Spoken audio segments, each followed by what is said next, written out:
This is the second part of the follow-up video to the Mount Comfort Google Classroom training. So we had just finished talking about how to post an announcement to the stream here, and now we're ready to start talking about how to put assignments on. Assignments are going to be where it's what you're going to use the most because it's where you actually give your students something to do. Now there are several different types of assignments that you can do with this. First of all, when you click on the assignment, it's going to pop up here. Now you could title the assignment here and then not attach anything to it and just have them do the assignment by attaching other materials to it. I don't usually have my students do that, but you could. Now the two main types of assignments that I do use, and those are the two I'm mainly going to show right here. One is going to be an assignment where you've created a document for them, and then one is going to be where the entire class can actually edit that single document. The second type of assignment is going to be where each student gets an individual copy of the assignment. And there are uses for both of them, and that's going to be something where you can decide how it's going to work best with your particular class, but I'll show you how to do those two main ones. So first of all, let's do the group assignment. So if I title this group assignment, I could put a description here, and usually what I do is I put instructions here on exactly what they need to do. Then I can set a due date for it. You can also set a time if you would like here.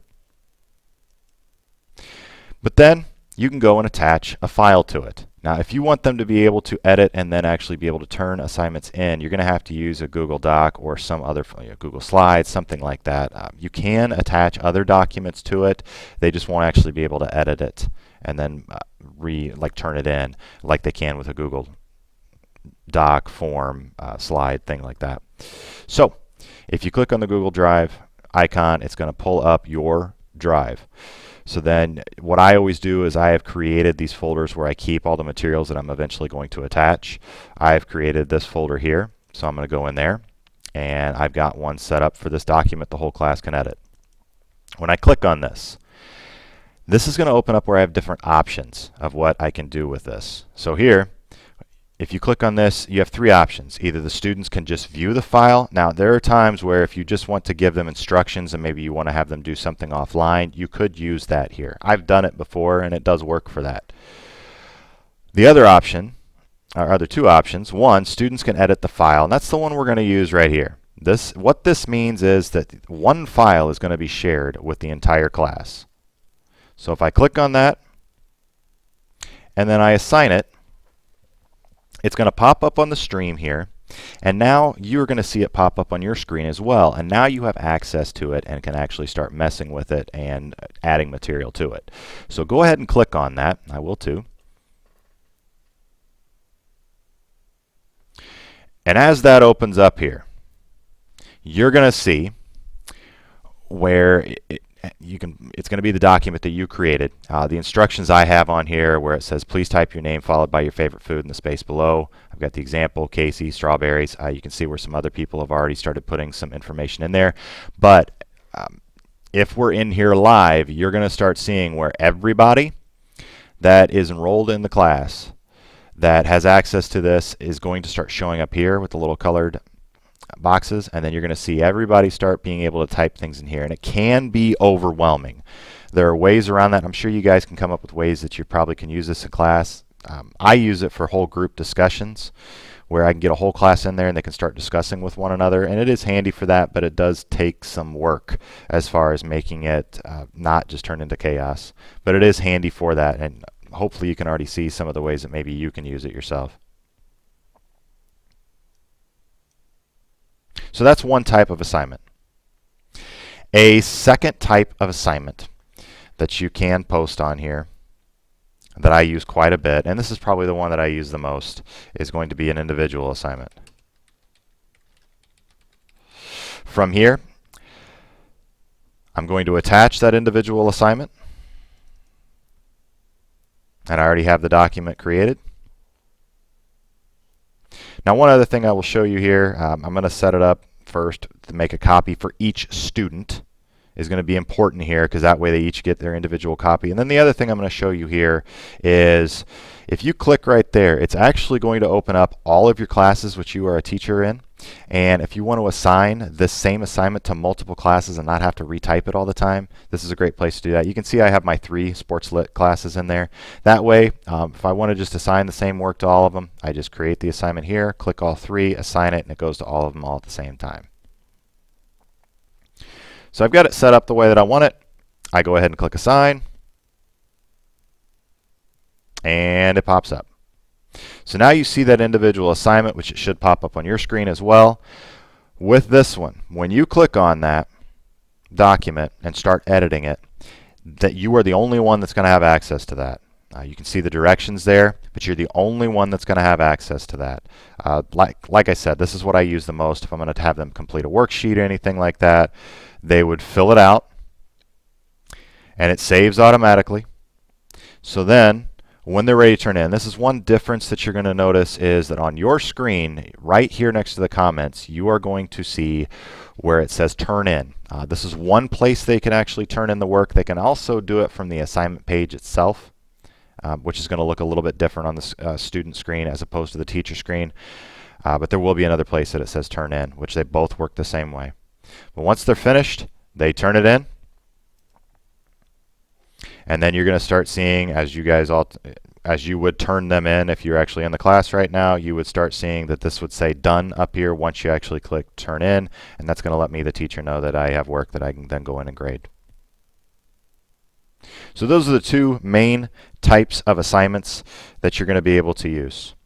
A third thing that, I shouldn't say a third, there's been several, but another thing that you can use on this stream is going to be creating a question. If you click on that, it's going to pop up where you could actually just post a question that the class would then have access to.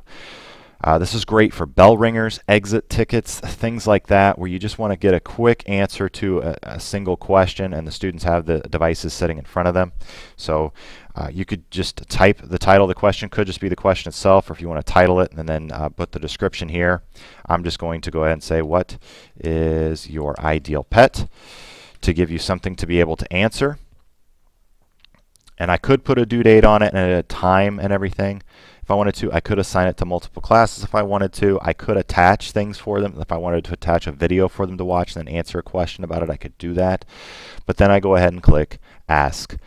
This box will pop open where I can actually control what they can do with it. First, they see and reply to each other's answers. This is great if you want to generate discussion.